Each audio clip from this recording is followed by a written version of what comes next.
Sentence স্ট্রাকচারের 11 নম্বর ক্লাসে আপনাদের সবাইকে স্বাগতম। আশা করি আপনারা সবাই ভালো আছেন।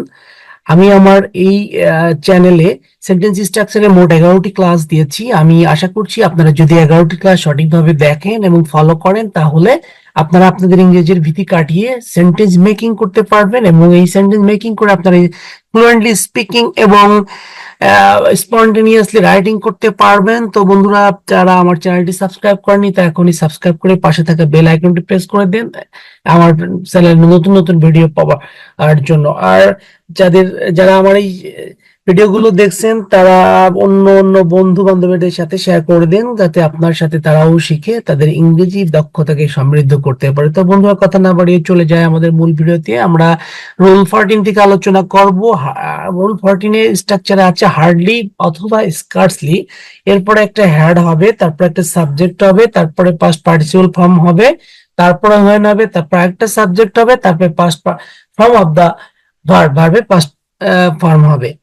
তো আমরা এই স্ট্রাকচার অনুযায়ী একটি বাক্য লিখেছি। আমরা দেখবো এখন এই স্ট্রাকচারের সাথে বাক্যটির সঠিকতা আছে কিনা। যদি থাকে তাহলে আমরা এই যখন স্কার্টলি অথবা হার্ডলি দিয়ে কোনো বাক্য তৈরি করব তখন আমরা এই স্ট্রাকচারে ফেলে বাক্যটা তৈরি করে দিব। তো এখন আমরা দেখি, প্রথম হার্ডলি অথবা স্কার্টলি দেওয়া আছে, এরপরে হ্যাড দেওয়া আছে, উই দেওয়া আছে, পাস্ট পার্টিসিপল ফর্ম হিসেবে হিজ দেওয়া আছে, এরপরে একটা হোয়েন দেওয়া আছে, তারপরে সাবজেক্ট দা বেল কে সাবজেক্ট বলা হয়েছে এবং ভার্বের past participle form bell rang, the bell হলো সাবজেক্ট আর র‍্যাং হলো verb past form of verbs. সুতরাং এই সাবজেক্টটি আমরা স্কার্সলি অথবা হার্ডলি দিয়ে লিখেছি, কিন্তু এর যে স্ট্রাকচার আছে সেই স্ট্রাকচার অনুযায়ী সঠিক আছে। পরবর্তী সাবজেক্টে সেন্টেন্সে আমরা যাই, হার্ডলি, এরপরে হ্যাড, তারপরে সাবজেক্ট আই, তারপরে মোর ভার্বের পাস্ট পার্টিসিপল ফর্ম ফিনিশড, তারপরে আছে হোয়েন, তারপরে আছে একটা সাবজেক্ট দি বেল, তারপরে র‍্যাং হলো ভার্বের পাস্ট ফর্ম। তো বন্ধুরা, আমরা এই স্ট্রাকচার থেকে এটা জানতে পারলাম, যখন কোন সেন্টেন্সে হার্ডলি অথবা স্কার্সলি কানেক্টর দিয়ে আমরা সেন্টেন্সটি শুরু করব, তখন আমরা প্রথমে হার্ডলি অথবা স্কার্সলি বসাবো, তারপর হ্যাড বসাবো, তারপর একটা সাবজেক্ট বসাবো, তারপরে পাস্ট পার্টিসিপল ফর্ম বসাবো, তারপর একটা হোয়েন বসিয়ে দিব, তারপরে সাবজেক্ট এবং পরবর্তী সাবজেক্টের ভার্বের পাস্ট ফর্ম বসিয়ে দিলে এই স্ট্রাকচারটি সঠিকভাবে তৈরি হয়ে যাবে। আমরা এবার চলে যাচ্ছি পরবর্তী রুলসে। রুল 15 এ আছে অল এর পরে প্লুরাল ভার্ব বসে, কিন্তু প্রবাদ বাক্যের ক্ষেত্রে অল এর পরে সিঙ্গুলার ভার্ব হয়। আমরা ইংরেজি বাক্যে অনেকগুলো প্রবাদ বাক্য আছে বলে আমরা জানি, সেই প্রবাদ বাক্যগুলো আমরা বিভিন্ন সময় ব্যবহার করে থাকি। তো প্রবাদ বাক্য ব্যবহার করলে আমরা ইংলিশ স্ট্রাকচারের একটু পরিবর্তন হবে। আমরা জানি চলের পরে সবসময় প্লুরাল ভার্ব হয়, কিন্তু যখন আমরা কোনো প্রবাদ বাক্যে অল ব্যবহার করব তো সেই ক্ষেত্রে আর প্লুরাল ভার্ব না হয়ে অবশ্যই সিঙ্গুলার ভার্ব হবে। দেখেন, দে অল আর স্টুডেন্টস, এটা একটা সিম্পল বাক্য, এই জন্য এখানে অল এর পরে প্লুরাল ভার্ব বসেছে। All the glitters is not gilt, তাহলে দেখেন অল দ্যাট গিল্ট চকচক করলেই শোনা হয় না, এটা একটা প্রবাদ বাক্য, কিন্তু অল আছে তারপরেও কিন্তু এই বাক্যে আপনার ভার্বটা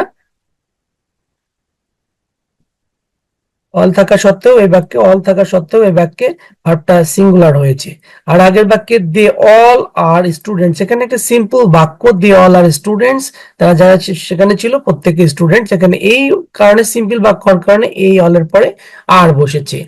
আর এখানে যেহেতু একটা প্রবাদ বাক্য এই জন্য অল এর পরে সিঙ্গুলার ভার্ব, অল যদিও প্লুরাল তারপরে যে পরে ভার্বটি সিঙ্গুলার হয়েছে।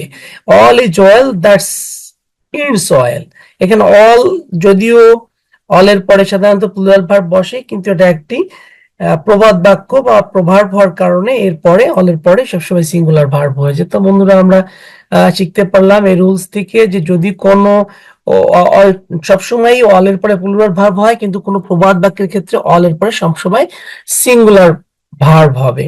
তো এরপরে চলে যাবো পরবর্তী রুলসে। এই রুলস 16 এ আনকাউন্টেবল নাউন বা যা গণনা করা যায় না এবং অ্যাবস্ট্রাক্ট নাউন যা দ্বারা ব্যক্তি বা বস্তুর দোষ, গুণ, কাজ, অবস্থা ইত্যাদি বোঝায় সবসময় সিঙ্গুলার হয় এবং এদের পরে ভার্ব সিঙ্গুলার হবে। তার মানে হলো যে আনকাউন্টেবল নাউন যেগুলোকে আমরা গণনা করতে পারি না সেগুলোর পরে, এবং অ্যাবস্ট্রাক্ট নাউন যা ব্যক্তি বা বস্তুর দোষ, গুণ, অবস্থা, সংখ্যা, পরিমাণ ইত্যাদি বোঝায় সেই সব সিঙ্গুলার, সেগুলো সবসময় সিঙ্গুলার হয় এবং এদের পরে ভার্বটা সিঙ্গুলার হবে। আমরা একটু এক্সাম্পল দেখলে বুঝতে পারবো। Cricket is my favourite game, ক্রিকেটটা হলো একটা আনকাউন্টেবল নাউন, সো এরপরে অলওয়েজ সিঙ্গুলার ভার্ব হবে। Truthfulness is a great versa, truthfulness একটা অ্যাবস্ট্রাক্ট নাউন, এবং এই অ্যাবস্ট্রাক্ট নাউনে হওয়ার সত্ত্বেও যদিও এটা প্লুরালের মতো আচরণ করে, কিন্তু এরপরে ভার্ব সব সময় সিঙ্গুলার হবে। নলেজ, নলেজ এটা আনকাউন্টেবল নাউন, অ্যাবস্ট্রাক্ট নাউন যা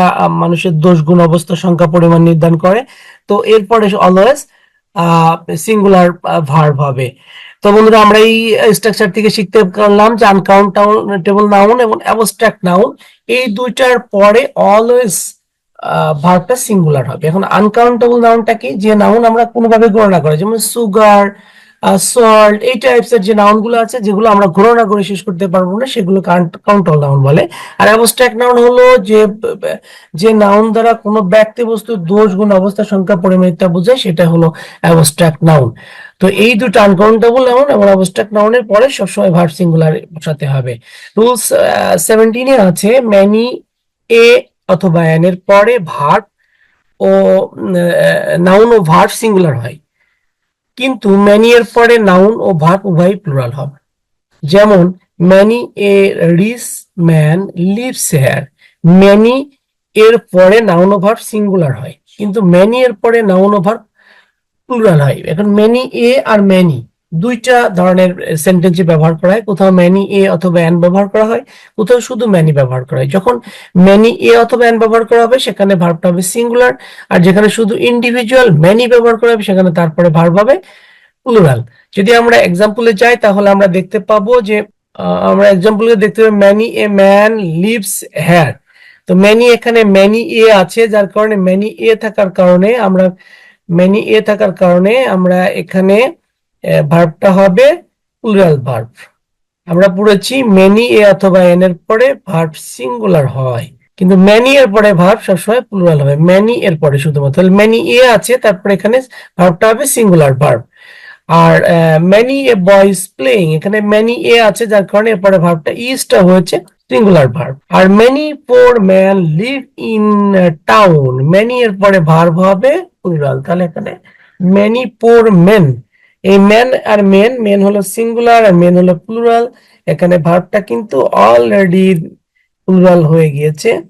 লাইভ লিভ লাইভ। তাহলে আমরা এই স্ট্রাকচার থেকে শিখতে পারলাম যে ম্যানি এ যখন ব্যবহার করা হবে তারপরে তার ভার্বটা হবে অলওয়েজ সিঙ্গুলার, এবং কিন্তু ম্যানি, শুধুমাত্র ম্যানি ব্যবহার করলে তার পরে ভার্বটা অলওয়েজ প্লুরাল হবে। তো বন্ধুরা আজকের ভিডিওটি এ পর্যন্তই। যারা আমার ভিডিওটি শেষ পর্যন্ত দেখেছেন তারা এই ভিডিও দেখা শেষে একটি করে কমেন্টস করে যাবেন আর বন্ধু বান্ধবদের সাথে শেয়ার করে দিবেন। আর যারা চ্যানেলটি সাবস্ক্রাইব করেননি, আমি আবারও বলছি চ্যানেলটি সাবস্ক্রাইব করে পাশে থাকা বেল আইকনটি প্রেস করে দিবেন নতুন নতুন ভিডিও নোটিফিকেশন পাওয়ার জন্য। দেখা হবে নতুন কোনো ভিডিওতে, সে পর্যন্ত সবাই ভালো থাকবেন, সবার জন্য শুভকামনা। আসসালামু আলাইকুম।